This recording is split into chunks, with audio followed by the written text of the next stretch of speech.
오하요 고자이마스. おはようございます。 제가 일본에 오기 전에 여기 오키나와가 장마 계절이라고 들었습니다. 今回ですね、沖縄に来る前にちょうど沖縄が梅雨入りをしたということを聞きました。 그래서 한 주일 내내 비 맞을 각오를 하고 왔는데 하나님께서 좋은 날씨를 주셔서 감사합니다. それで1週間ですね、割と雨に濡れる覚悟をしてまいりましたけども、天候が守られました。 지난 한 주간 동안 하나님께서 저희 말씀을 전하는 또 듣는 일에 성령께서 함께 해주셔서 감사합니다. この1週間ですね、語る者もまた聞く皆様の上にもですね、聖なる神様が共にいてくださいましたことを心から感謝しております。 이 자리에 현장에 참석한 분들은 많지 않았지만 많은 분들이 온라인으로 방송을 들은 것 같습니다. 毎日ですね、このセミナーに出席された方々は決して多くはなかったですけれども、しかしインターネットを通してですね、たくさんの方々が聞いてくださいました。 첫날 설교한 게 목사님이 말씀하시는데 한 300명 이상 들었다고 들었습니다. 初日のですね、アクセスしてくださった方がもう400人近いですね。 계속해서 많은 분들이 이 말씀을 방송으로 듣고 진리를 깨닫고 올바른 신앙을 하고 하늘나라에까지 잘 들어가게 되기를 바랍니다. 今回のですね、このセミナー、短いものではありますけれども、多くの方々がお聞きになって、そして聖書の真理を正しく理解してですね、そして、永遠のこの天国への命をですね、手に入れていただきたいと心からそう願っております。 하나님께서 여기 우리 지난 한 주간 동안 여러분들께서 잘 재워주시고 잘 먹여주셔서 감사합니다. この1週間ですね、こちらの方で、皆様のおいしい食事、そしてとても素晴らしい寝床もですね、提供してくださいましたこと、本当に感謝いたしております。 특별히 우리 이 목사님께서 김치를 담으셨는데 그 김치를 제가 한 주일 내내 잘 먹었습니다. 先生のために私がキムチを作ったんですね。先生キムチが大好きで、とても美味しく食べたって今おっしゃってます。 제가 아침에 얼굴을 이렇게 만져보니까 얼굴이 조금 두꺼워진 것 같아요. 顔色も少し良くなった艶が出たようなそんな感じがします。 아리가토 고자이마스. 감사합니다.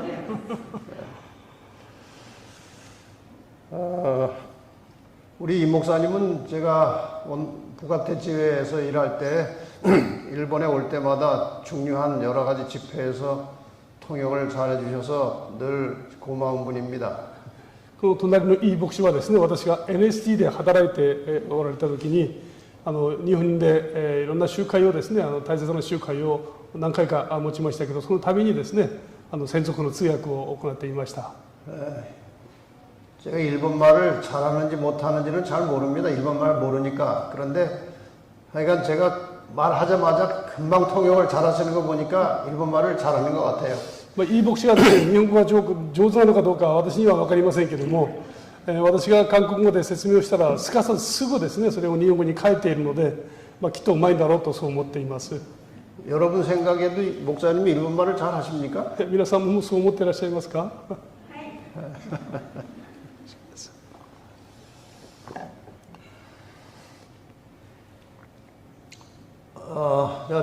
첫날 말씀드린 대로 성경의 예언은 지금 이 아주 어둡고 혼란하고 복잡한 세상을 살아가는 그리스도인들에게 등불과 같이 갈 길을 밝히 비춰주는 그런 역할을 하는 것이 예언입니다. 初日もですね、皆様には申し上げました。この暗闇の世の中にあってですね、聖書の予言というのは間違いなく足元の灯火なんですね。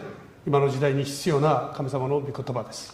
하나님께서는 이 예언을 통해서 이 아주 복잡한 세상을 살아가는 성도들에게 예언을 가지고 이렇게 안내해서 마치 그 내비게이션처럼 우리의 길을 잘 안내해서 하늘까지 안전하게 도착하도록 그 인도하시는데 예언을 사용하십니다.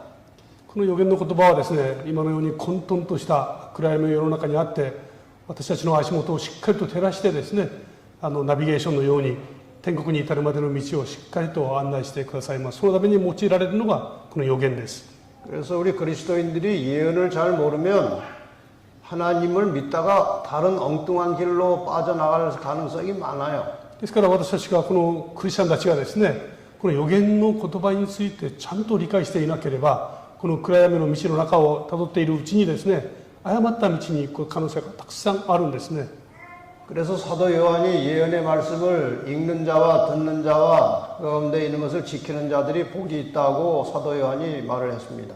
それによってですね、ヨハネはこの終わりの時代の黙示録の言葉で予言の言葉を読む者、そして聞く者、そしてそれを実行する者は幸いだとこういうふうに記録してくれていますね。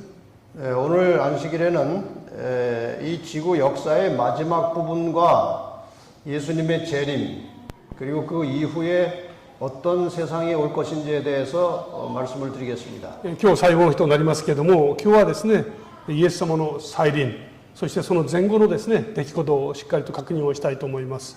그래서 지구의 대격변과 새로운 세계라는 제목으로 말씀을 드리겠습니다. そして今日はですね、大いなる始まりというテーマで皆様と共に分かち合います。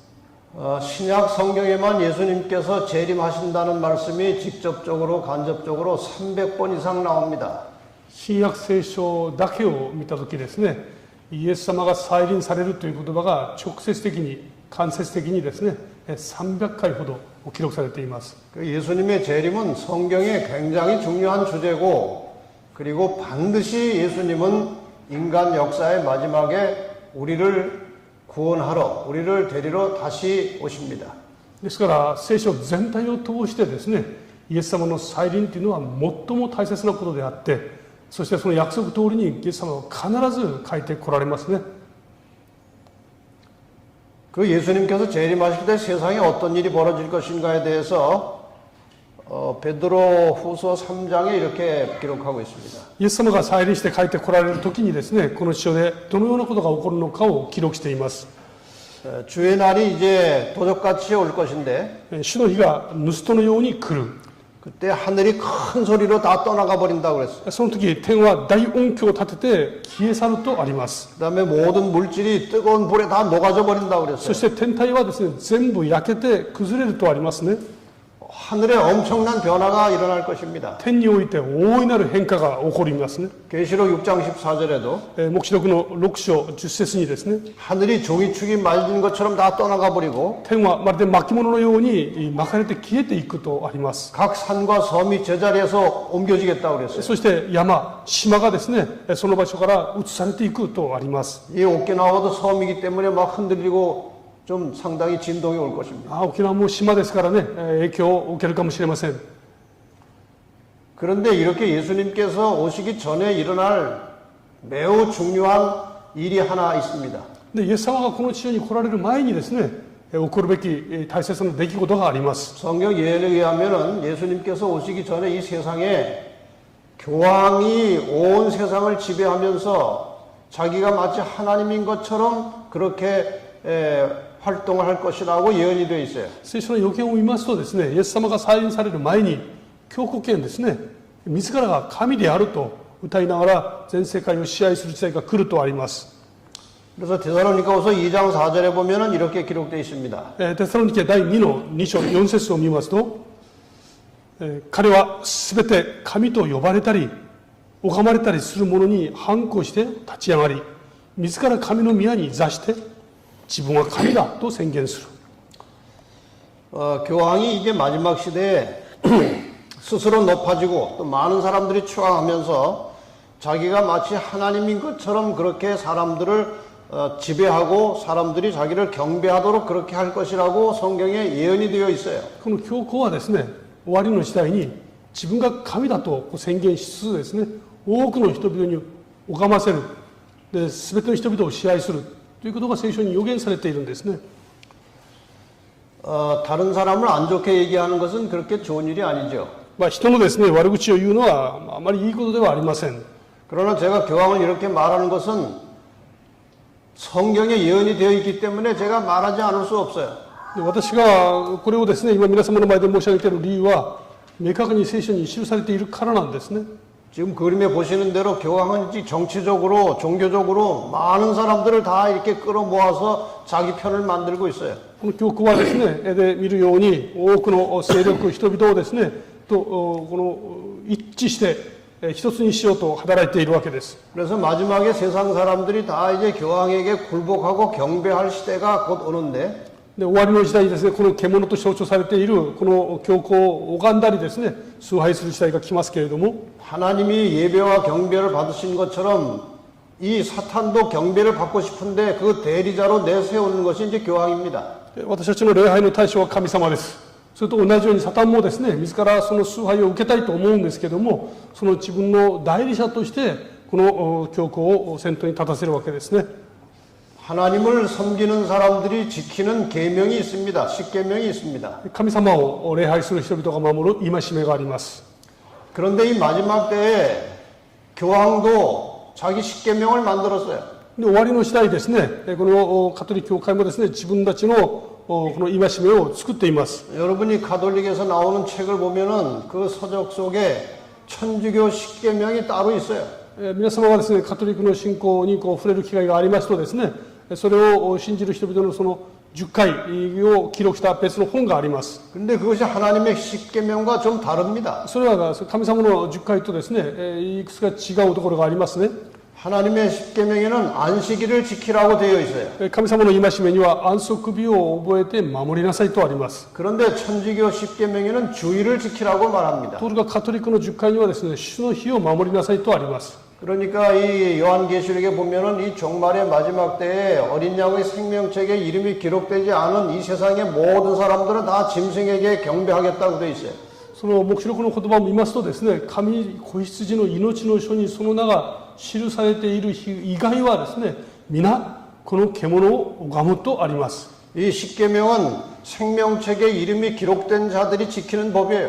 この10回はですね、その命の書にその名が記された人々が守る戒めなんですね。 그런데 이 천주교 십계명은 교황을 숭배하는 자들이 지키는 법이에요. ところがこのカトリックの10回はですね、教皇を崇拝する人々が守る10回なんですね。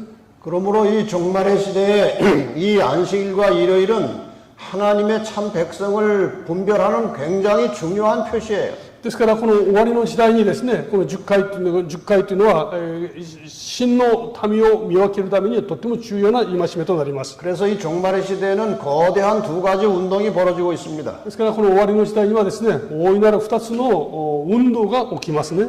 하나는 이 교파를 초월해서 진리를 중심으로 한 무리가 모일 것입니다. 一つは教派を超えた一つの真理に集まるという運動が起きます。 또 한 움직임에는 진리는 상관없이 거대한 교회를 중심으로 하나가 모여질 것입니다. でもう一つはですね、真理とは関わり、真理を超えた真理と無関係に一つの大きな教会を中心に集まる運動です。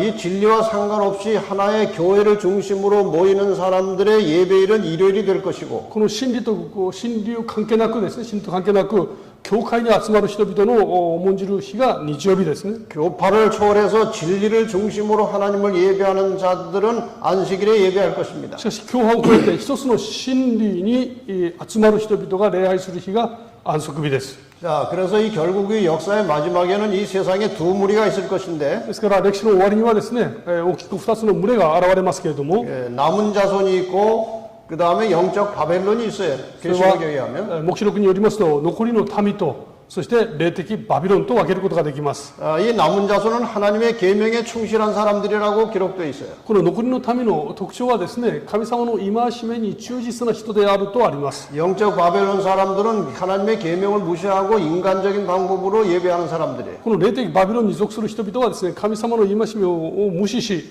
人々の伝統を重んじる人々ですね。 그런데 이 남은 자손 안에도 이 쭉정이가 있어요. ところがですね、この残りの民の中にも毒麦がいます。 진리는 알고 있지만 진리대로 순종하지 않습니다. 真理は知っていますけれども、その通りに従って生きようとしません。 안식일은 알고 있지만 안식일을 제대로 지키지 않아요. 安息日を知っていますけども、それを正しく守りきれないんですね。 진리는 다 알고 있는데 순종하지 않는 사람들. 真理をみんな知ってますけども、それ従いません。 그래서 그리스도인으로서 참된 열매가 생활에 없는 사람들이에요. ですからクリスチャンとして真のその実がですね、生活の中で実らない人たちです。 이런 사람들을 쭉정이라고 합니다. このような人々を毒麦と言います。 혹은 가라지라고도 あ 합니다. るいははい、毒麦ですね。はい。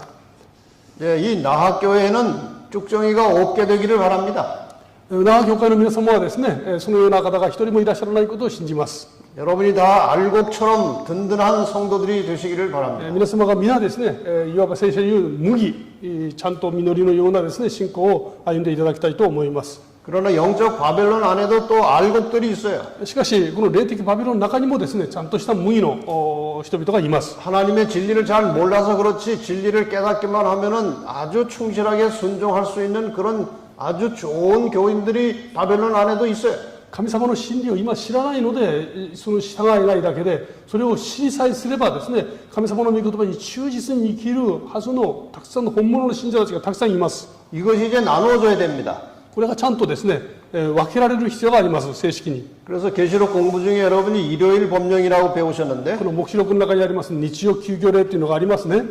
이 일요일 법령이 떨어지면은 이제 하나님의 계명대로 안식일을 지키는 자들은 핍박이 시작됩니다. この日曜休業令がこの発令されますと、聖書の通りにこの安息日を守る人々に迫害が加えられます。 이 안식일을 지키고 참 하나님을 경배하는 사람들이 이제 이 일요일 법령 때문에 핍박이 몰아닥치면은 많은 사람들이 신앙을 포기하고 먹고 살려고 떨어져 나갈 것입니다. この安息日を守っている人々がですね、日曜休業令が発令されることによって迫害が始まり、生活のですね、この家庭を失ったり、生活に窮屈な思いをされる人が生まれるはずです。その時に多くの人々は信仰から離れていくはずなんですね。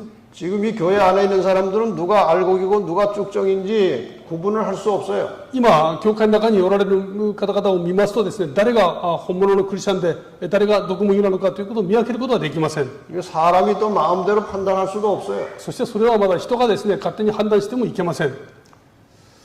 만약에 우리 이 목사님이 다음 안식일 주보에다가 알곡, 아무개, 쭉정이 아무개 이렇게 이름 써서 발표하면은 목사님은 금방 쫓겨날 겁니다. もしですね、このいい牧師がですね、来週の教会の週報にですね、信徒の中に麦に属する皆様って名前を記録して、毒麦に記録され属する皆様で名前を記録して発表などなんかするようなことがあったら、いい牧師はすぐ追い出されるはずです。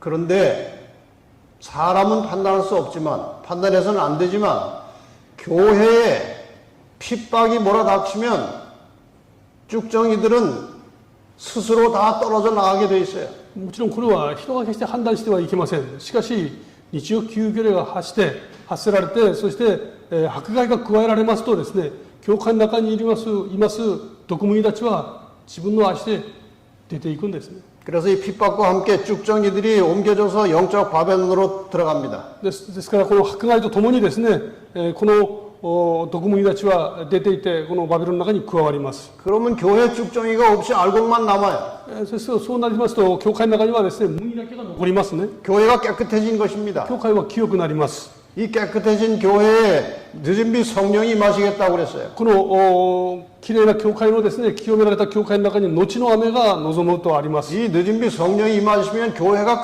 큰 능력을 받아요. この後の雨がですね、望みますと教会は大きな力を得ますね。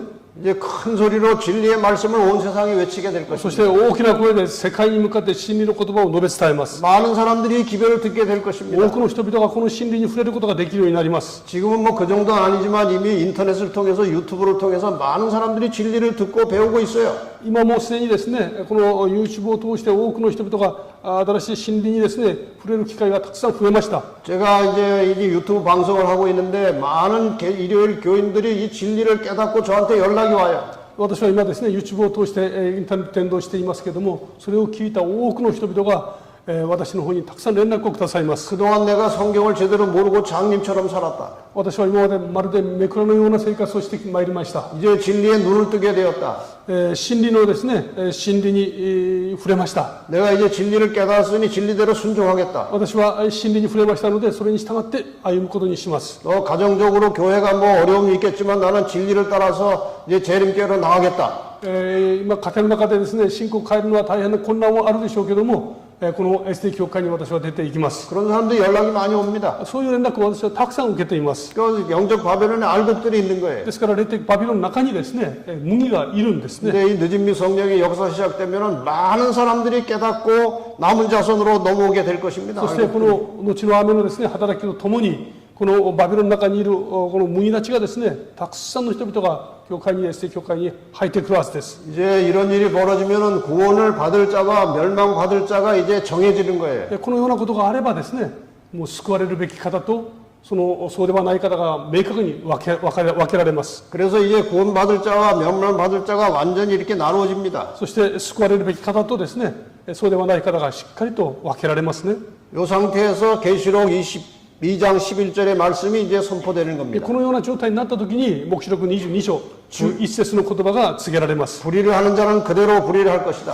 不義の者はさらに不義を行う。 더러운 자는 그대로 더러울 것이다. 汚れた者はさらに汚れたことを行う。 의로운 자는 그대로 의를 행하고 そして義なる者はさらに義を行う。 거룩한 자는 그대로 거룩되게 하라는 하늘의 선언이 떨어져요. 聖なる者はさらに聖なることを行うままにさせようと天から宣告されます。 이렇게 되면 구원받을 자들은 다시는 구원을 놓칠 수가 없습니다. こうなりますとですね、救われるべき方は決してこの救いを手放すことはありません。 멸망이 확정된 자들은 다시 회심해서 구원받을 수 없어요. このもう滅びる方々はですね、もう心を入れ替えることもなくなります。 이렇게 구원이 확정된 자들을 성경은 14만 4천이라고 말합니다. このようにですね、救いが確定した人々、この人々を聖書は14万4千人と宣言しています。 이렇게 해서 이제 구원받을 자와 멸망받을 자가 확정이 되면은 하늘에서 재앙이 내려옵니다. このように救われるべき方と滅びるべき人々が定められますとですね、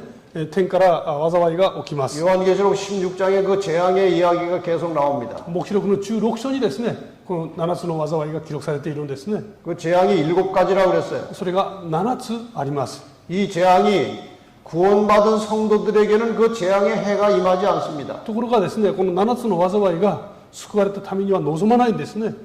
멸망받을 자들에게 재앙이 오는 것입니다. この滅びるべき人々の上にですね、この災いは望みます。 옛날 애굽 땅에 10개의 재앙이 내렸어요. 昔エジプトの地にですね、塔の10回の災いがありました。 그런데 그 재앙이 이스라엘 민족의 집에는 오지 않았어요. ところがその災いはですね、イスラエルの民の家には望まなかったんですね。 심지어는 흑암의 재앙이 있을 때에도 暗闇の災いがある時さえも 이스라엘 집에는 광명이 있다고 그랬어요. イスラエルの民の中にはですね、光がありました。 이 7재앙 때 내가 구원받았는지 못 받았는지 확실하게 예수님 재림하기 전에 이미 내가 구원받았는지 못 받았는지 다 아는 겁니다. ですからイエス様の再臨の前にですね、私は救いを得ているのかどうかがはっきり分かるんですね。 이 재앙이 나에게 임하고 있다면 그건 구원을 못 받은 것이고 この災いが私に望んでいるならばですね、それは救いから外されているわけです。 이 재앙이 나에게 임하지 않으면 나는 구원을 받은 こ 것입니다. の災いから逃れを得られたならばですね、救いの中に含まれていますね。 자, 그 7재앙이 이런 것들입니다. 7つの災いについて確認いたし 제가 ます。 시간이 없어서 제목만 설명합니다. 時間がありませんから簡単に申し上げますね。 악하고 독한 헌대가 첫째 재앙이에요. ひどい悪性の出来物です。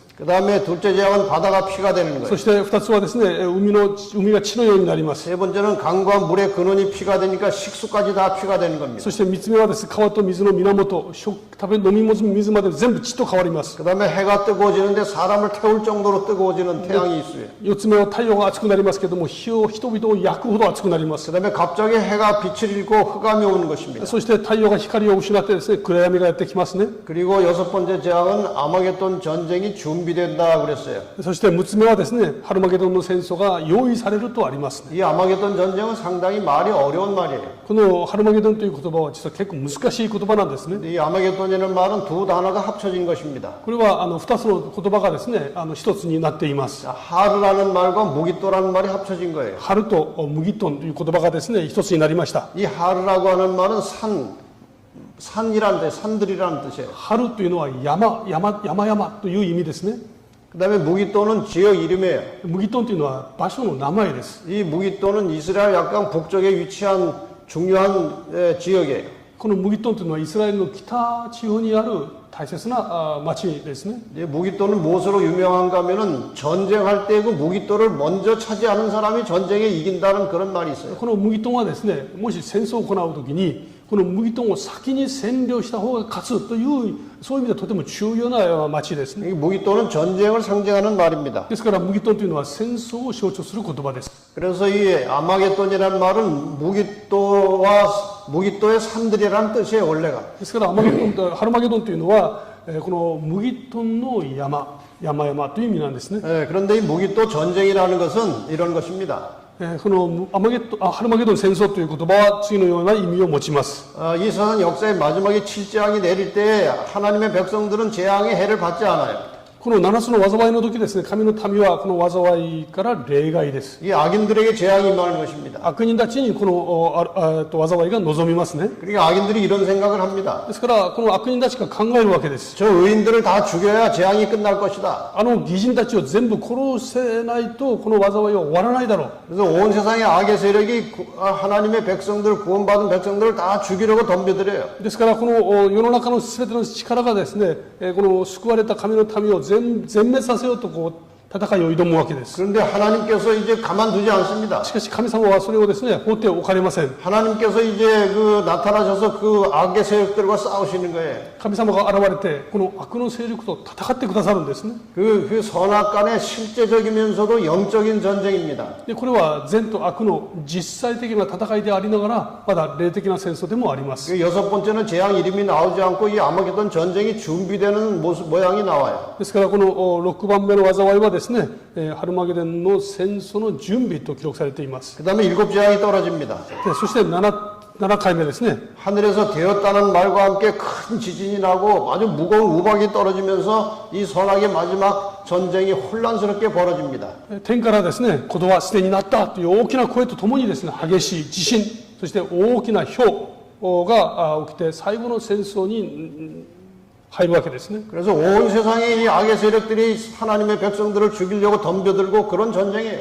つまり全世界の悪の勢力がですね、神の民を殺そうとその戦いに臨むんですね。 바로 이러한 일곱째 재앙의 마지막 순간에 하나님이 나타나시는 거예요. この7つ目のですね、最後の瞬間に神様がこの地上に現れてくださいます。 이 죽음의 위험에 처한 하나님의 백성들을 데리러 이제 하늘에서 하나님이 나타나시는 겁니다. この死の窮地に追い込まれた神の民をですね、神様が救うために神様がやって来られるんですね。 하늘에서 구름이 나타납니다.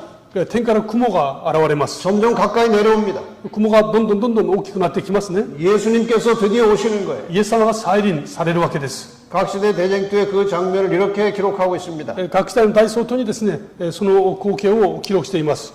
天から神の御声が聞こえ、イエス様のご再臨の日時が告げられ、神の民に永遠の約束が与えられる。最も大きな雷鳴のように、神の御声は全地に響く。 이 위험한 순간에 하늘에서 하나님의 소리가 들리는 거예요. この危険な時にですね、天から神の声が聞こえてきますね。 예수님의 재림하는 날짜가 시간이 선포되는 거예요. イエス様のいよいよ再臨のですね、時が告げられます。 온 세상에 막 우레처럼 하나님의 음성이 퍼집니다. そして全世界にですね、大きなその雷鳴のように神様の声が鳴り響きます。 그 다음에 이런 기록이 있습니다. そして次のような記録があります。神の民は立って上を仰ぎ見、耳を傾ける。彼らの顔は神の栄光によって明るくなり、まるでモーセがシナイ山から降りてきた時のように輝くであろう。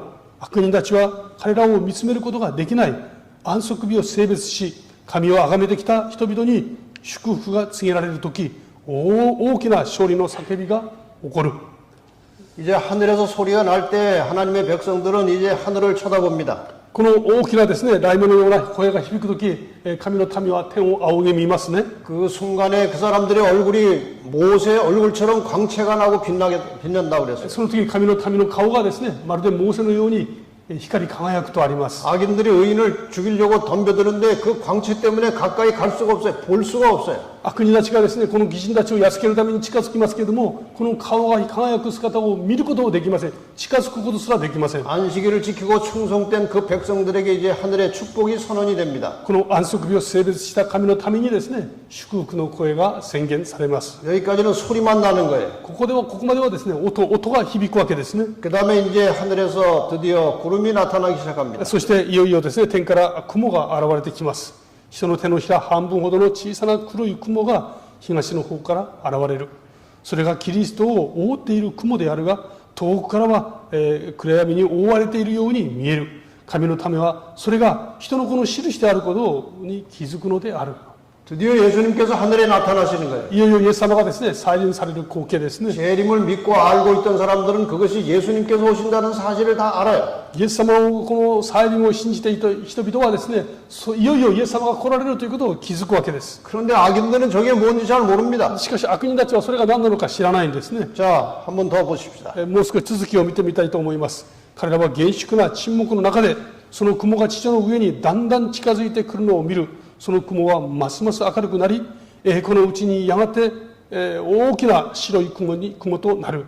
その下には燃え上がる炎のように輝く光があって、その上には約束の虹がある。イエス様は力ある征服者のように雲に乗って来られる。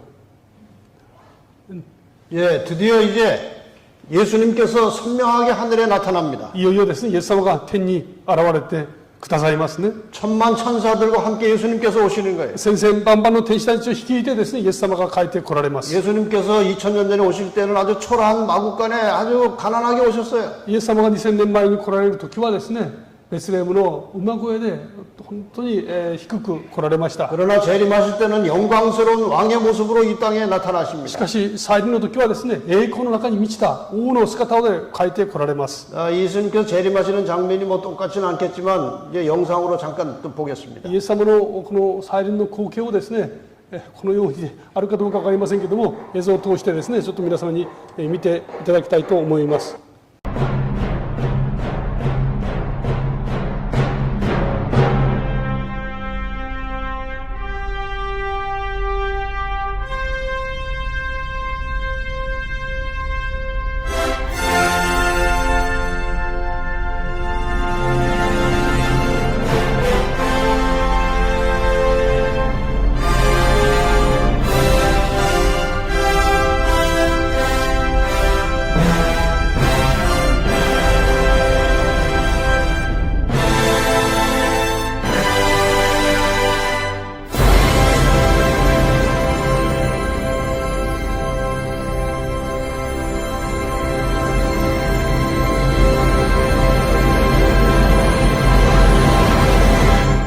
자, 그럼 예수님께서 이렇게 오실 때 이 땅에서 어떤 일이 벌어지는지 한번 성경을 イエ 찾아보겠습니다. ス様が再び帰って来られる時ですね、この地上でどういうことが起こるのか確認いたします。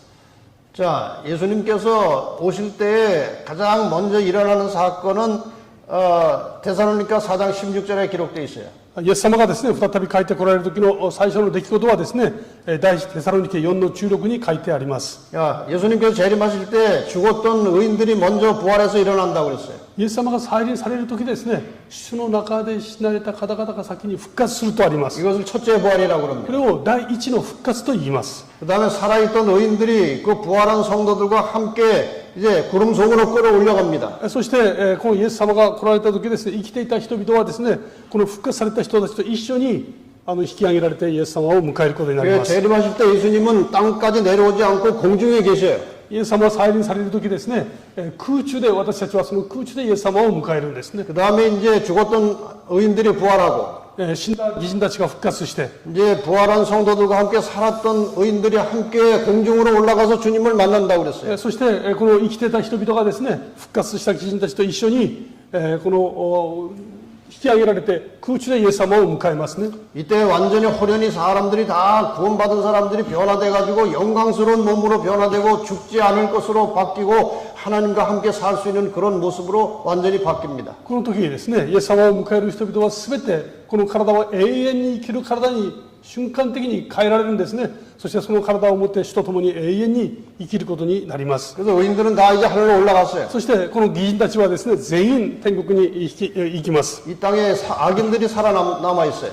この市場にはですね、悪人たちが残っていますね。 이 악인들에 대해서 데살로니가후서 4장에 데살로니가후서 1장에 이렇게 기록되어 있습니다. この悪人たちについてもですね、テサロニケに記録があります。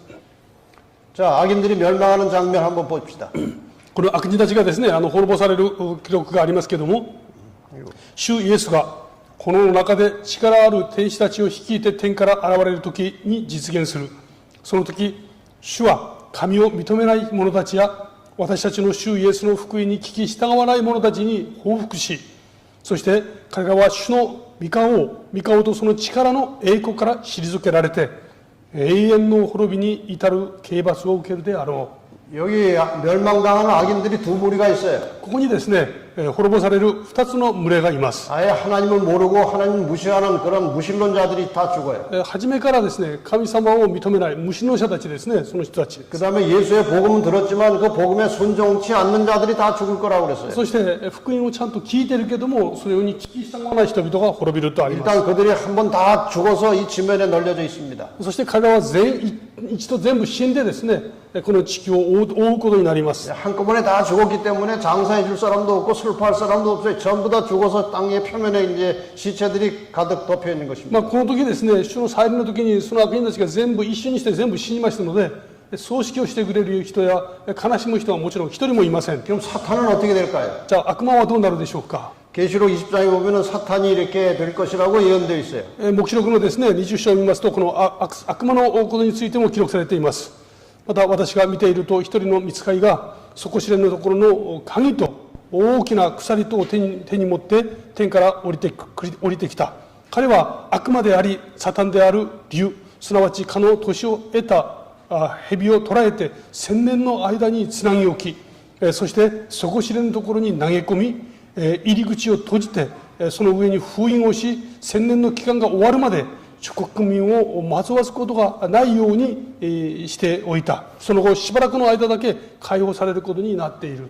여기 사탄이 이렇게 쇠사슬에 묶여서 어디 깊은 굴 속에 갇혀 있는 것처럼 이제 상징적으로 되어 있어요. この記録はですね、悪魔がなんかこう鎖で縛られて、暗いところにですね閉じ込められるかのように象徴的に記録されていま 이 す。 사탄이 쇠사슬에 묶였다는 것은 상징적인 말입니다. ところがこの言葉はとても象徴的な言葉なんですね。 사탄은 이렇게 묶여서 이렇게 있는 존재가 아니에요. サタンはですね、この体を持ちませんので、鎖で縛ったりすることはできません。 그럼 이건 무슨 뜻인가 하면요. これはどういう意味かというと、 지구상의 악인은 다 죽었고 この地球に悪人は全部死んでいます。 의인은 다 하늘로 올라갔고 義人たちは全部天に帰っていますね。 사단은 더 이상 오고 갈 데가 없고 サタンはどこも行くところもありません。 할 일도 없어요. そしてなすべきことも何もないんです。 지구에 갇혀 있는 것입니다. 地球に閉じ込められているわけです。 그것을 이런 상태로 묘사하는 거예요. それをこのように記録していますね。 그런데 여기에 얼마 동안 갇혀 있을 것이라고 되어 있는가 こ 하면 こにですね、縛られる期間が記録されていますけど、 1000년 동안 갇혀 있겠다고 그랬어요. 1000年の期間縛られるとあります。 1000년이 지나고 나면 잠깐 놓이겠다고 그랬어요. 1000年が過ぎるとしばらくの間ですね、解放されるとありますね。 그건 나중에 설명드리겠습니다. 後で後で説明申し上げます。 지구가 황폐하고 시체가 덮여있는 이 아주 삭막한 지옥 같은 상태에서 사탄이 혼자 갇혀 있는 것입니다. この荒廃したですね、死に満ちた地球の中にサタン一人だけですね、いるわけですね。 그러다가 1000년 후에는 잠깐 노연하겠다고 되어 있어요. そして1000年後には少しの間解放されます。 나중에 설명드리겠습니다. 後で確認いたします。 자, 일단 재림 때 일어날 일들을 요약해서 설명드리겠습니다. イエス様の再臨の時に起こることをですね、記録してみますね。 죽은 의인들이 부활했고요. まず最初、死んだ義人たちが復活します。 살아있던 의인들과 함께 하늘로 승천했어요. そして生きていた義人たちと一緒にですね、昇天します。 그 다음에 악인들은 멸망하고 そして悪人たちは滅びますね。 사탄은 결박됐습니다. サタンはですね、縛られます。 이 상태에서 1000년이 지나겠다고 그랬어요. この期間のまま1000年が過ぎていきます。 그럼 1000년이라는 긴 기간 동안에 하늘과 지상에서 어떤 일이 벌어질 것이냐 하는 거예요. それではですね、この1000年という長い期間の間に天とこの地上ではどういうことが起こるのかです。 자세하게 성경의 기록은 없지만 1000년 동안 하늘에서 이런 일들이 있을 것이라고 상당히 중요한 부분을 설명하고 있습니다. 聖書はですね、詳細に記録しているわけではありませんけれども、1000年間、起こることをですね、大切に、記録として与えてくださっています。 계시록 20장 4절과 5절에 보면은 黙示録20章4節と5節を見ますと、 구원받은 자들이 이제 하늘에서 심판하는 권세를 받았다고 그랬어요. この救われた人々がですね、天において裁く権利を得たとあります。 근데 여기에 보면은 두 종류의 사람들이 있어요. ここを見ますと、2種類の人々がいますね。 순교했다가 부활해서 구원받은 성도들이 있고요. 殉教して復活してそして救われた民がいますね。 이 마지막에 그 짐승과 그의 권세에 굴복하지 않은 채 끝까지 싸워서 이기고 살아서 승리한 사람들이 있었어요. その獣の像にですね、拝むことなくその信仰最後まで、守り抜いた人たちがいるんですね。 그래서 이 구원받은 성도들이 살아서 그리스도로 더불어 1000년 동안 왕노릇한다 그렇게 되어 そ 있습니다. れでこの救われた人々がキリストと共にですね、この1000年の間に王のようにですね、君臨するとあります。 그런데 이때 부활해서 올라간 성도들의 부활을 첫째 부활이라고 그랬어요. でこの時のこの信徒たちのですね、復活して天にいた時のこの復活を第一の復活と言います。 여기 왕노릇한다는 말을 좀 설명드리려고 こ 합니다. こにですね、王として過ごすという言葉がですねありますね。キリス 여기 トと共に。 초기에 보면 구원받은 성도들이 심판하는 권세를 받았다고 되어 있고 ここ見ますとですね、裁く権利が与えられたとありましたね。 그 다음에 1000년 동안 왕노릇한다고 되어 있어요. で、1000年の間キリストと共にですね、王なるキリストと共にですね、この王のような立場に立てられるってありますけど、 옛날에는 이 왕이 중요한 심판을 왕이 다 했습니다. 昔はですね、この大事な裁きはみんな王が行っていました。 예, 다윗이 이런 중요한 심판한 사건이 나오죠. 솔로몬이 이런 심판한 사건이 나옵니다. ソロモンがですね、裁いたことが記録としてありますね。 두 애기 엄마가 한 아기를 데리고 와서 서로 자기 아기라고 우긴 겁니다. 2人の女性がですね、1人の赤ちゃんを連れてきて、これは私の子供ですというふうに、主張していましたね。 이때 솔로몬이 지혜롭게 판단해서 진짜 애기 엄마를 찾아준 이야기가 있어요. で、ソロモンが知恵を持ってですね、正しいお母さんを見つけてあげるというようなものが聖書に記録されています。 이 외에도 이제 왕들이 심판하는 중요한 재판하는 기록이 성경에 많이 나옵니다. その他にもですね、聖書には、王たちがこの裁く光景がですね、記録されています。 그래서 이 왕노릇한다고 하는 것은 심판하는 권세를 말하는 것입니다. つまりこの王となるということは、つまり裁く権利が与えられることを意味しますね。 그 다음에 계시록 20장 6절에 보면은 이 첫째 부활에 참여하는 자들이 복이 있다고 그랬어요. そして黙示録20章6節を見ますと、第一の復活に加えられる人々は幸いだとあります。 이 첫째 부활이 있다는 것은 둘째 부활이 있다는 것입니다. ここ第一の復活があるということは、第二の復活があるということを示唆していますね。 이 둘째 부활에 대해서는 조금 이따 다시 설명하겠습니다. この第二の復活についてはちょっと後で申し上げま 이 す。 첫째 부활에 참여하고 구원받은 사람들은 둘째 사망의 해를 받지 않는다고 그랬습니다. この第一の復活に預かる人々は、第二の死とは無関係だとありますね。 이 둘째 사망이 있다는 것은 또 첫째 사망이 있다는 거죠. こう第二の死があるということは、第一の死もあるということを示唆しますね。 예, 둘째 사망의 해를 받지 않을 뿐만 아니라 여기도 다시 한번 그리스도의 제사장이 되어서 1000년 동안 그리스도로 더불어 왕노릇한다는 말이 또 나옵니다. このですね、箇所に、キリストと共にですね、第一の復活に預かった人々は、キリストと共に1000年の間ですね、この裁く権利があるとありますね、支配する。 이게 누구를 심판하는 것이냐 이거예요. この裁く権利で誰を裁くんでしょうか。 죽은 악인들을 살펴서 심판하는 것입니다. 死んだ悪人たちをですね、詳細に裁くんですね。 이미 하나님께서 다 결론을 내리시고 악인들은 다 멸망시키셨고 또 의인들은 구원하셨는데 이 하늘에서 악인들을 심판한다는 말은 무엇인가 하면은 하나님이 심판해 놓은 것을 하나씩 하나씩 같이 살펴보는 거예요. 神様はすでにですね、その救われる人々を決めておられ、そして滅びた人々がもうすでにこの地上にはいるわけです。すでにですね、もうそれは決定づけられていますけれども、裁くというのはその神様が裁かれた内容をですね、詳細にそれを明らかにするという役割を持つということですね。 왜 살아서 구원받은 사람들이 죽은 악인들을 왜 심판합니까? 生き残った人々がなぜ悪人たちを裁くことができるんでしょうか。 이상한 일이 있는 거예요. 하늘에 가보면. 天に行けばですね、不思議なことがあるわけです。 그 사람 구원받을 사람 같은데 하늘에 없는 거예요. 天に行ってみたらですね、あの人救われるはずだったんじゃないのと思われる人がいないことがあります。 이런 일이 있어서는 절대로 안 まあ、 되겠지만 そのようなことがあってはいけないでしょうけども、 여러분이 하늘에 갔는데 말이에요. 皆様が天国に行かれたのにですね、 제가 안 보이는 거예요. この私が見えないんですね。 그 사람 설교도 하고 뭐 하늘나라 올 것 같더니 왜 못 왔나? この人、毎日安息日講談で説教もしてたのに、なんで天国にいないんだろ 숨어서 무슨 죄를 그렇게 많이 지었나? う。隠れて一体何をしてたんだろうですね。 이렇게 해서 이 구원받지 못한 사람들에 대해서 다 이렇게 살아서 구원받은 사람들이 하나씩 하나씩 다 심판한 다음에 마지막 결론은 하나님은 참으로 사랑이시고 공의로우시다는 결론을 내리는 겁니다. ですからこの一人一人がですね、この下された結論を詳細に確認をして、結論として、誠に神は公平で正しいお方だということをですね、宣言するわけです。 하나님이 어떤 분인지를 구원받은 성도들이 확실하게 깨닫게 되는 것입니다. この救われた人々はですね、神様がいかなる方なのかを明確に知ることができるようになりますね。 악한 천사들까지도 우리가 같이 심판한다고 그랬어요. この悪の天使たちさえもですね、私たちが裁くとあります。 사탄도 우리의 심판을 받을 것입니다. サタンもですね、私たちの裁きの対象となりますね。 사도 바울이 고린도전서에 이미 이 말씀을 미리 해놨어요. そのパウロはですね、コリント第一の手紙にそのことを記録していました。 읽어보세요. 生徒は世を裁くものであることをあなた方は知らないのか。私たちは御使いをさえ裁くものであるとありますね。 성도가 세상을 심판하겠다고 돼 있어요. この生徒たちがですね、世を裁きます。 천사까지도 심판하겠다고 그랬어요. 天使も裁きますね。 이 일이 천년기 동안에 있는 겁니다. これが千年の間に行われます。 자, 물론 천년기 동안에 우리가 다른 별 세계도 여행하고 좋은 대단히 흥미로운 일들이 재미있는 일들이 하늘에서 많이 있을 것입니다. おそらくですね、千年の間私たちは神様が作られた世界をたくさん楽しむことができるですね、そういう楽しいこともいっぱいあると思います。 그런데 여기서는 지금 이 심판에 대해서 강조하고 있는 겁니다. この場所はですね、私たちの働き、裁きについて強調しています 자, ね。 이제 천년기 동안에 있을 일들을 한번 또 정리해 봅시다. 千年間起こるあるべきことをですね、ちょっと整理をしてみま 이 す。 지구는 황폐한 상태로 있을 것입니다. 地球は荒廃の状態にとどまります。 사탄이 갇혀 있을 것이고 サタンが縛られますね。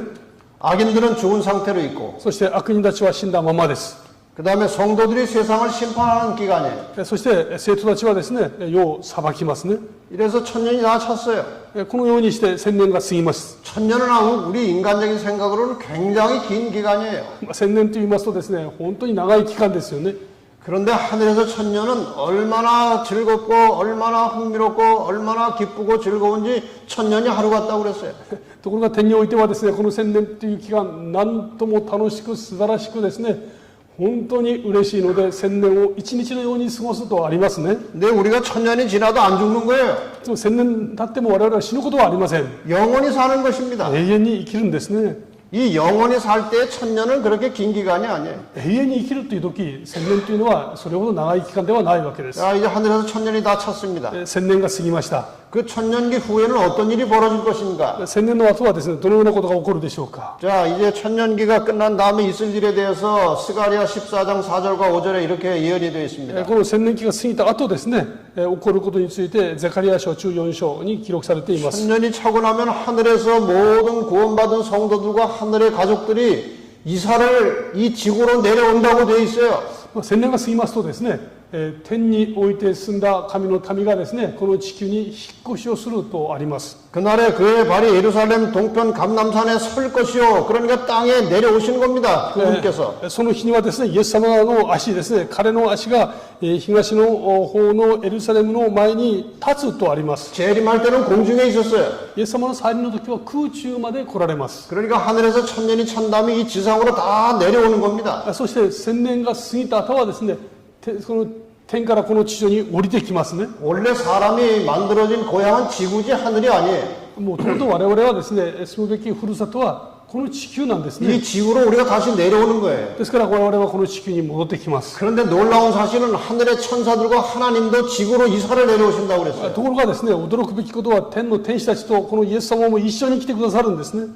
그 다음에 중요한 말이 나옵니다. その後大切な言葉が出てきます。 나의 하나님 여호와께서 임하실 것이요 그랬어요. あなた方の神主は来られるとありますね。 모든 거룩한 자가 주와 함께 하리라. 諸々の聖者たちが共に来られる。 여기 모든 거룩한 자는 구원받은 모든 성도들을 말하는 こ 것입니다. こで諸々の聖者とは救われた全ての人 그래서 々です 하늘의 모든 보좌와 하나님과 천사들과 구원받은 성도들이 지구상으로 다 내려온 거예요. ですからこの時ですね、救われた人や天の天使たち、イエス様までもこの地球に全部降りてきます。 그런데 사도 요한이 보니까 하늘에서 예수님께서 우리를 위해서 준비해 놓으신 새 예루살렘 성도 내려온다고 돼 있어요. でこの時ですね、このヨハネが見ましたら、幻の中で見ましたら、天において私たちのために用意された新しいエルサレムも一緒に降りてくるとあります。 계시록 21장 2절에 보면은 黙示録21章1節を見ますと、 거룩한 성 새 예루살렘이 하늘로부터 이 땅으로 내려온다고 돼 こ 있어요. の聖なる都エルサレムが天から下ってくるとあります。 이것이 얼마나 아름다운지 신부가 남편을 위해서 단장한 것처럼 정말 아름다운 새 예루살렘 성이 지상으로 내려오는 장면이에요. これなんと美しいことかですね。また花嫁がこの花嫁が花婿に来るかのように着飾っていると表現されています。 자, 뭐 이렇게 우리 상상을 해보는 것입니다. 이렇게 하늘에서 예루살렘 성이 내려오는 겁니다. じゃあ想像してみたいと思いますね。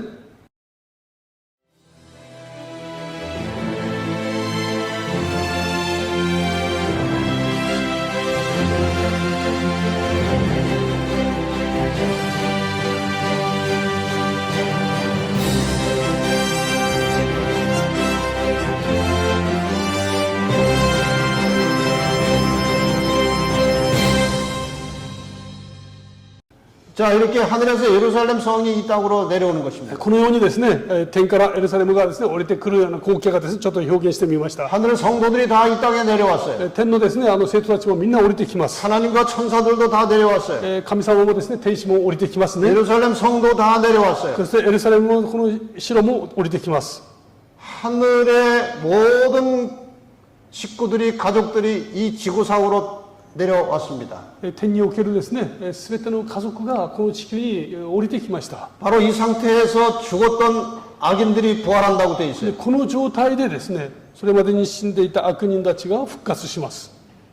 요한복음 5장 28절 29절에 보면은 29절에 악한 일을 행한 자는 심판의 부활로 나오겠다고 그랬어요. ヨハネの福音書ですね5章28、29を見ますと、悪を行った者は裁きを受けるために復活するとあります。 그게 모든 죽은 자들은 다 한 번 다시 살아납니다. ですから死んだ全ての悪人たちはですね一度は必ず復活するわけです。 그러니까 여러분 이 상태를 잘 생각해 보세요. この状態を皆様はですねイメージしてみていただきたいんですね。 첫째 부활에 참여한 사람들은 다 하나님 나라에 들어갔어요. 最初の第一の復活に預かった人々は天の御国に入っていきます。 둘째 부활에 참여한 사람들은 이렇게 죽기 직전에 그 비참한 모습으로 살아나서 구원받은 성도들과 예루살렘을 보는 것입니다. そしてこの第2回目の復活に預かった人々はですね裁かれるためにこの悲惨な状態でこの美しいエルサレムを見上げるわけです。 바로 이 상태를 계시록 20장 7절 8절에 이렇게 묘사하고 있어요. このことをですね黙示録20章7節8節に描かれています。 천년이 차니까 사탄이 옥에서 놓여 나왔다고 그랬어요. 1000年が過ぎるとですねこのサタンが解放されます。 왜 옥에서 놓여 나온 것입니까? なんでこの縛られた状態から解放されるでしょうか。 그동안 혼자 있었어요.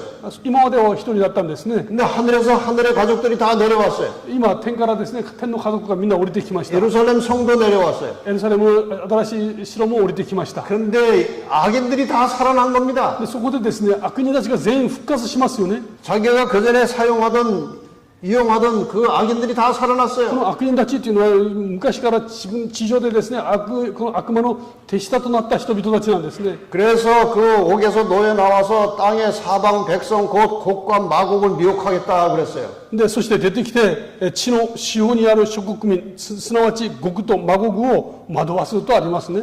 이 곡과 마곡이라는 말은 좀 어려운 말인데 ゴグとマゴグってちょっと難しい言葉ですよね。 이 마곡이라는 말은 땅의 어떤 지역을 말하는 거예요. マゴグというのはある地域を表します。 이 마곡이라는 지역은 이스라엘 약간 북쪽에 있는 지역인데 그 지역에 있는 사람들이 항상 이스라엘 백성들을 쳐내려와서 이스라엘 백성들을 괴롭혔어요. このマゴグというのはですねイスラエルの北の地方にありますけれども、この人々はしきりに降りて下ってきてですねイスラエルの民をいじめて攻撃して苦しめたんですね。 그 다음에 이 곡이라고 하는 것은 마곡 땅에 일어난 왕들을 이제 곡이라고 불렀어요. でゴグはですねこのマゴグの地域にいる王たちのことをゴグと言ってました。 그래서 곡과 마옥이라고 하는 말은 하나님을 대적하고 그 백성들을 공격하는 모든 세력들을 곡과 마옥이라고 하는 거예요. ですからこのゴグとマゴグというのはですね、神様に敵対して神様の民をいつも攻撃して苦しめる勢力を言います。 그러니까 부활한 모든 악인들을 가리켜서 곡과 마곡이라고 그런 거예요. ですからこの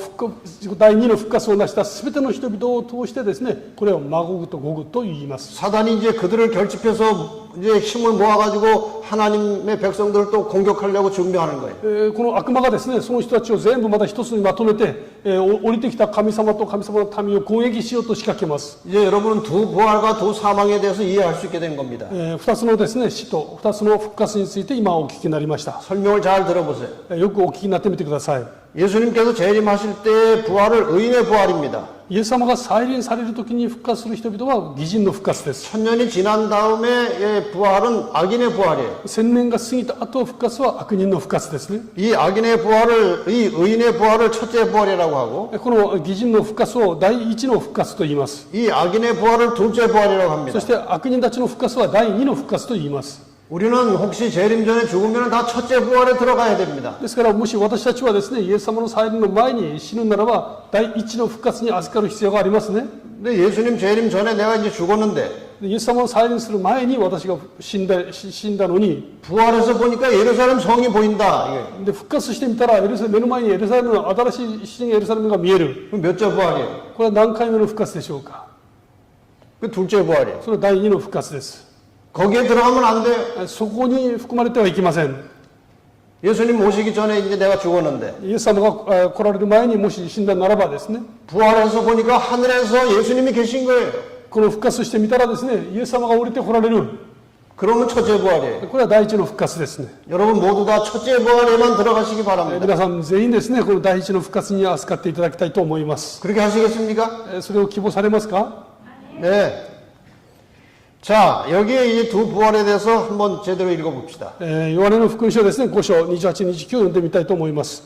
このことを驚くには及ばない。墓の中にいる者たちが皆神の子の声を聞き、善を行った人々は生命を受けるためによみがえり、悪を行った人々は裁きを受けるためによみがえって、それぞれ出てくる時が来るであろう。 이 첫째 부활을 생명의 부활이라고 합니다. この第一の復活をですね、命の復活と言います。 둘째 부활을 심판의 부활이라고 합니다. そして第二の復活は裁きの復活です。 자, 이제 첫째 부활, 둘째 부활은 여러분 이해하셨죠? 第一復活、第二の復活はもうこれ理解いただけたと思い 첫째 ます。 사망은 뭘까요? 第一の死とは何でしょうか。 예수님 재림 이전에 죽은 모든 의인과 악인의 죽음을 첫째 사망이라고 합니다. このですね、第一の死というのはイエス様の再臨前に死んだ全ての人々の死、それを第一の死と言います。 이 첫째 사망에는 악인도 들어있고 의인도 들어있어요. この第一の死にはですね、義人も入ってますし、悪人も含まれています。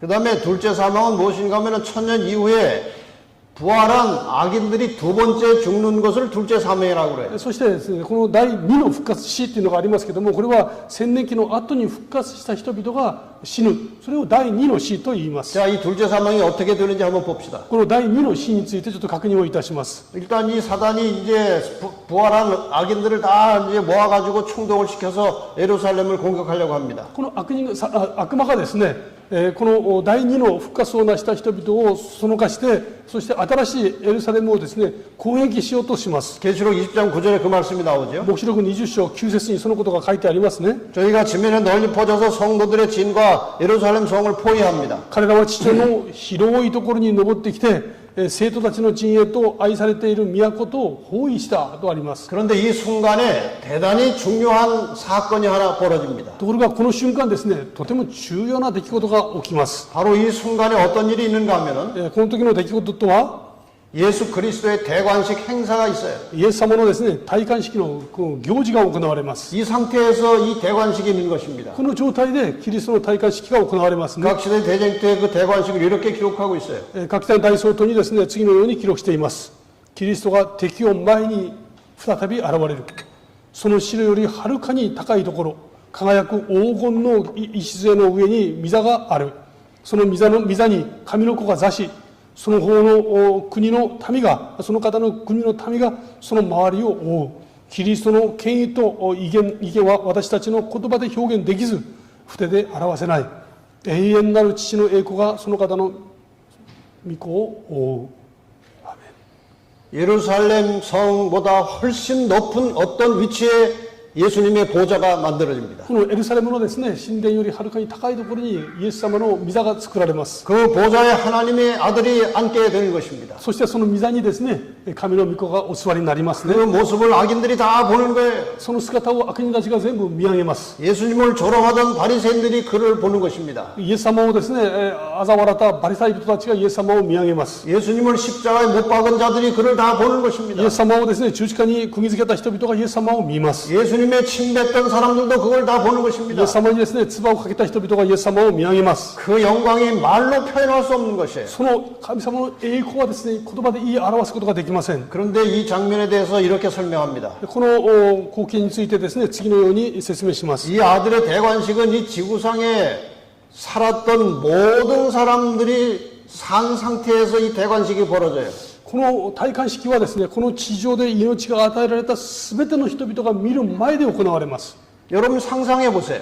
皆様ちょっとイメージしてみていただきたいんですけど、 지금 이 순간은 この瞬間とは 아담 이래로 이 지구상에 태어났던 모든 사람들이 한꺼번에 살아있는 상태예요. アダム以来ですね、この地上で命を得た全ての人々が見つめる中で行われます。 구원받은 성도 속에 아담이 있을 것입니다. 救われた人の中にはですね、アダムもいることでしょう。 그 다음에 이 지상에서 마지막 때에 하나님의 백성들을 박해하던 악한 자들도 다 있을 そして 것입니다. この世の終わりの時代ですね、神の民を迫害した人々もそれを見つめます。 아담 이래로 지구상에 태어났던 모든 인간들이 한꺼번에 살아있는 상태예요. このアダム以来ですね、全ての人々が、この地球上に全ての人々が同時に生きている状態です。 그 모든 인간들이 왕으로 임하신 예수 그리스도를 바라보게 되는 こ 것입니다. の全ての人々がですね、王としてその望まれるキリストを見上げます。 이러한 상태에서 예수님께서 그 악한 자들에게 판결을 집행하시는 것입니다. その状態の中でですね、イエス様がその悪人たちに最後の判決を下されます。 이 악인들이 예루살렘 성과 성도들을 공격하라고 뭐 준비는 되어 있지만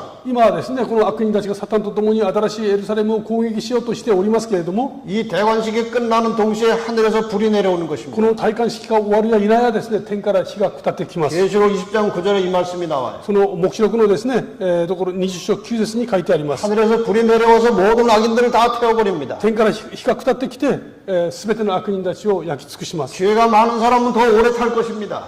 罪が多い人はですね、その苦しみは増すかもしれません。 죄가 적은 사람은 빨리 타서 없어질 것입니다. そうではない人は少し早くですね、焼くかもしれませんけども、 가장 끝까지 오래 타사 고생하고 결국 죽을 존재는 사탄입니다. 最後までですね、この苦しみとともに、燃え尽きされるのは尽くされるのはそのサタンであるに違いありません。 계시록 20장 13절과 14절에 보면은 黙示録20章ですね、13、14には、 각 사람이 자기 행위대로 심판을 받는 거예요. すべての人々がですね、自分の行いに応じてその裁かれるんです。 죄가 많은 사람은 그만큼 많은 죄값을 받는 것입니다. ですから罪の多い人はですね、それに見合う報いを受けるはずです。 이렇게 해서 모든 악인들이 다 죽은 상태를 둘째 사망이라고 하는 것입니다. このようにしてですね、すべての人々が死んだ状態を第二の死と言います。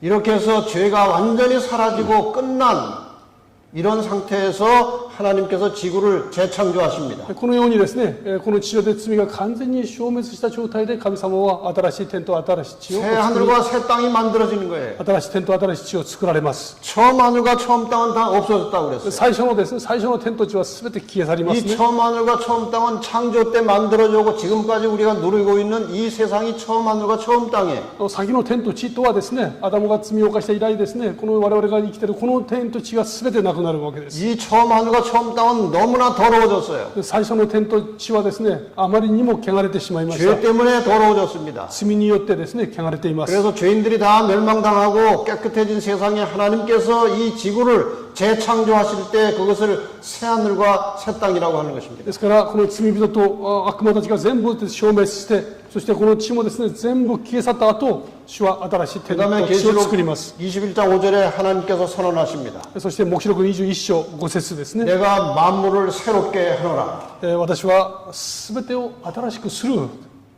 이렇게 해서 새로운 세상이 시작되는 겁니다. このようにしてですね、新しい新天地が始まりますね。 자, 그럼 천년이 지난 다음에 있을 일을 한번 다시 정리하겠습니다. 千年期の後の出来事を整理しますね。 천년이 지난 다음에 하늘의 모든 가족들이 지구로 내려옵니다. 千年期の後はですね、天とすべての家族が地上に移住します。 새 예루살렘이 내려옵니다. そして新しいエルサレムが降りてきますね。 죽은 악인들이 부활합니다. 死んだ悪人たちが復活します。 그 상태에서 예수님의 대관식이 있어요. その状態でイエス様の戴冠式が行われます。 악인들이 예루살렘을 공격하려고 합니다. 悪人たちがエルサレムを攻撃しようとします。 그때 불이 내려와서 악인들을 소멸합니다. その時ですね、天から火が下ってきますね。 그리고 새 하늘과 새 땅이 만들어집니다. そして新しい天と地が作られます。 이렇게 해서 하나님과 구원받은 성도들이 이제 이 지구상에서 영원히 함께 사는 것이에요. このようにしてですね、新しいこの天地でですね、神の民が永遠に生きることになります。 드디어 이런 소리가 들립니다. 하늘에서. やがてですね、天からこういう声が聞こえてきますね。 같이 한번 읽어보겠습니다. お読みしますね。また、御から大きな声が叫ぶのを聞いた。 같이 皆さんも一緒に読んでみましょうね。せーの。また、御から大きな声が叫ぶのを聞いた。見よ、神の幕屋が人と共にあり、神が人と共に住み、人は神の民となり、神自ら人と共にいまして、人の目から涙を全く拭い取ってくださる。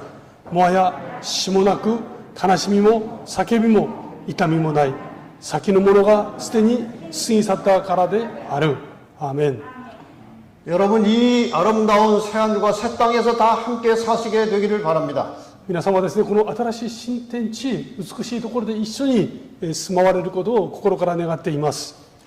이제 그동안 공부한 것을 총정리해서 마치겠습니다. 今までですね、学びましたことを一度全部整理をいたします。 제가 첫날 창세기 3장 15절을 설명했습니다. 最初は創世記3の15を説明申し上げました。 창세기 3장 15절이 온 성경의 역사를 다 설명하는 거예요. 創世記3の15はですね、聖書のすべての歴史をそこに予言しています。 거기 뱀이 나오고 여자가 나옵니다. そこにですね、女が出てきて蛇が出てきます。 선과 악이 싸울 것이라고 나와요. そして善と悪が戦うことが予言されています。 여자의 후손이 나옵니다. そして女の末が出てきます。 자, 설명을 해보겠습니다. もう簡単に申し上げますね。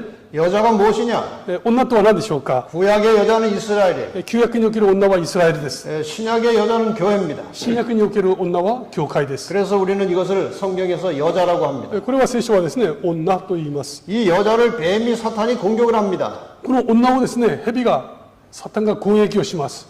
이 구약의 여자를 공격한 이 뱀의 첫 번째 뱀의 역할을 한 이 악의 세력은 애굽이에요. この旧約におけるですね、この蛇の役割を担った勢力はエジプトです。 애굽 다음에 아수르가 올라와서 이스라엘을 멸망시켰어요. そしてエジプトの後ですね、アッシリアが出てきてイスラエルの滅ぼしました。 아수르가 북방 이스라엘 열지파를 다 멸망시켰어요. アッシリアがですね、北イスラエルを全部10部族をですね、全部滅ぼしたんですね。 그다음에 바벨론이 유다를 포로로 잡아갔어요. 次ですね、バビロンがですね、ユダを攻撃して捕囚として連れて行きました。 그다음에 페르시아가 유다를 또 공격합니다. で、ペルシャはまだユダを攻撃します。 또 헬라로부터 또 괴롭힘을 당합니다. そして苦しみ、ギリシャによって苦しめられますね。 그다음에 로마 제국이 올라왔어요. そしてローマ帝国が上がってきます。 이 로마 제국은 이스라엘도 공격했고 このローマ帝国はイスラエルも攻撃し、 여자의 후손 예수님을 십자가에 못 박았고 そして女の末イエス・キリストを十字架に釘付けました。 신약의 여자 교회도 피파했어요. そして新約における女、教会も迫害しています。 그러다 결국 이제 로마는 열국으로 분열됐습니다. そしてこのローマは後にですね、その10の国に分裂していきますね。 이것이 네 번째 짐승, 다니엘 7장 네 번째 짐승에게 나온 열불 때문에 이렇게 된 거예요.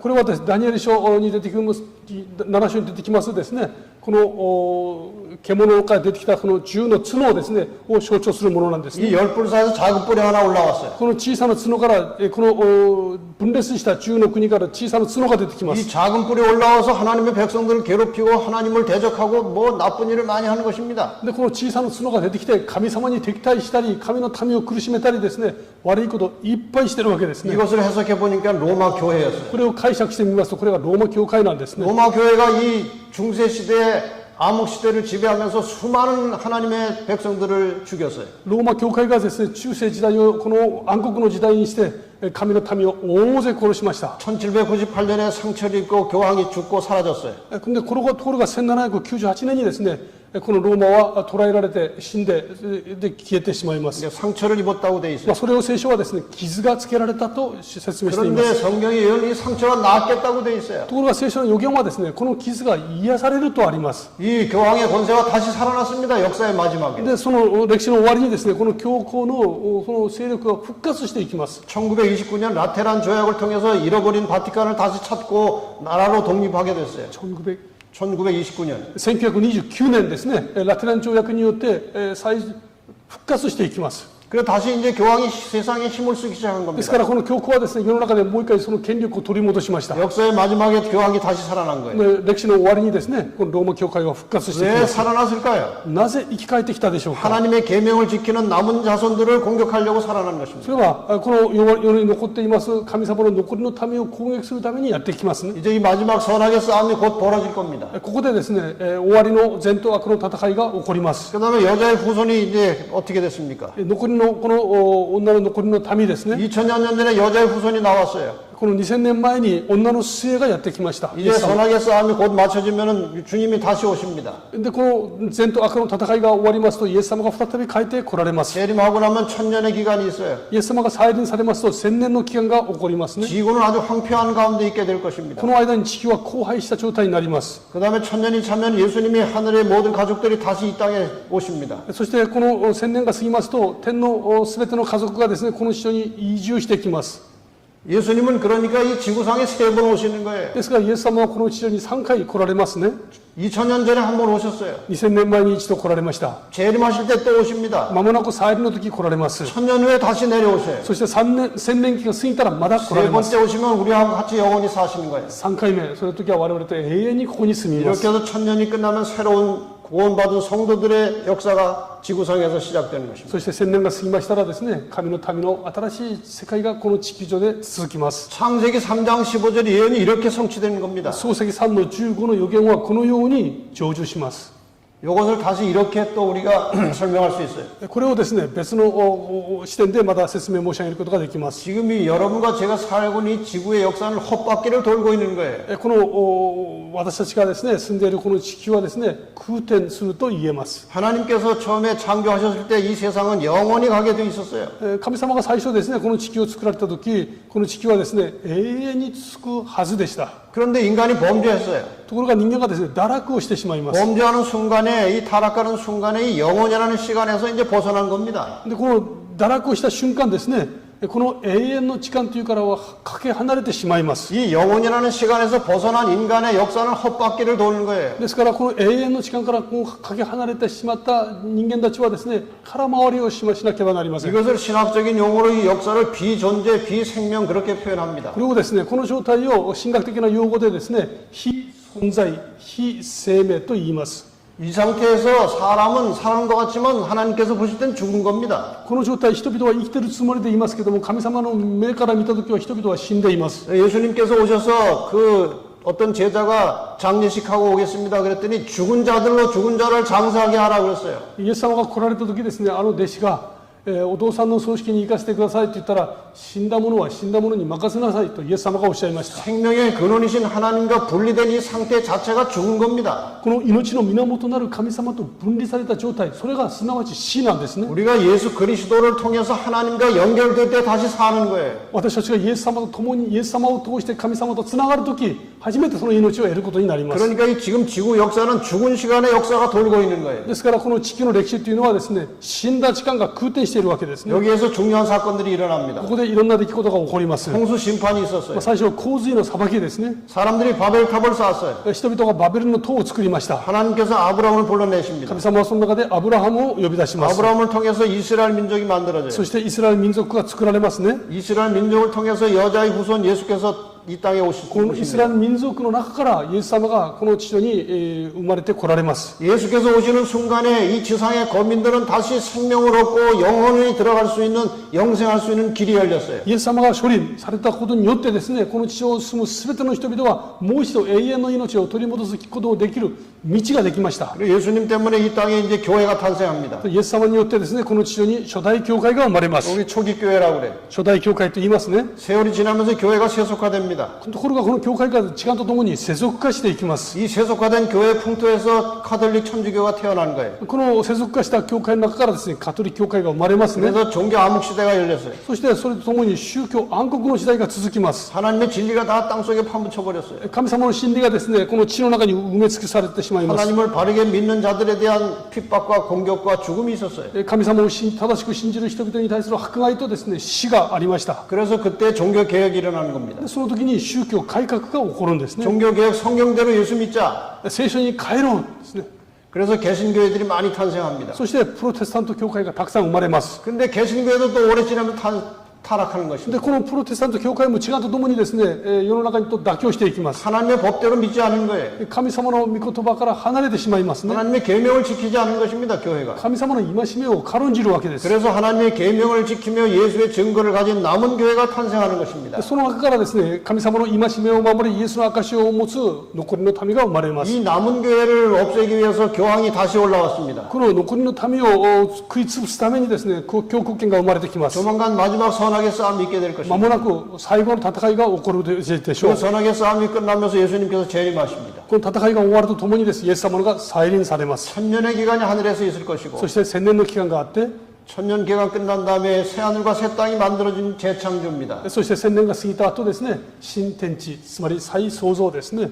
이것이 바로 아담과 하와가 범죄하고 타락하기 전에 그 원래 상태로 돌아가는 거예요. つまりアダムと妻、その妻が罪を犯したその前の状態に戻ることになりますね。 이것이 하나님께서 인간을 구원하시는 구속의 계획의 역사예요. これがですね、神様が人類を救うための救いの計画なんです。 이 구원은 환상이나 꿈이 아니에요. でこれはですね、幻やその抽象的なものではありません。 역사적 시간 속에서 이루어지는 일들입니다. 実際の歴史の中の時間の中で生まれる実際出来事ですね。 실제로 이런 사건들이 다 일어날 것입니다. 実際このようなことが起こりましたし、まだ起きます。 그리고 구원이 완성되면은 인류의 역사는 아담과 하와가 범죄하고 타락하기 전에 그 상태로 되돌아가는 것입니다. そしてこの救いが完成しますとですね、最初の人々が罪を犯す前の状態に戻るんですね。 달라진 것은 하나님께서 이 땅에 오셔서 보좌를 만드시고 이 땅에서 구원받은 성도들과 함께 영원히 사시는 것입니다. その時と異なるものがあるとすればですね、この再創造の時は神ご自身がこの地上に来られて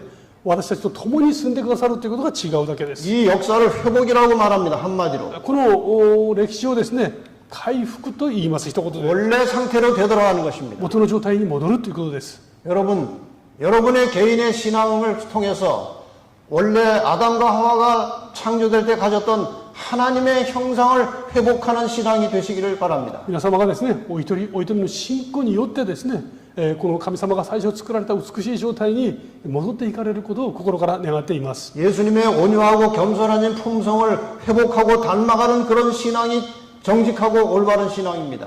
イエス様の品性に倣いですね、また成長していく、そういう信仰を私たちは所有すべきです。 여러분의 모든 하루하루의 신앙이 품성이 변화되고 우리의 상태가 하나님을 닮아가는 그런 신앙이 될 때 우리는 살아있는 신앙이라고 할 수 있는 것입니다.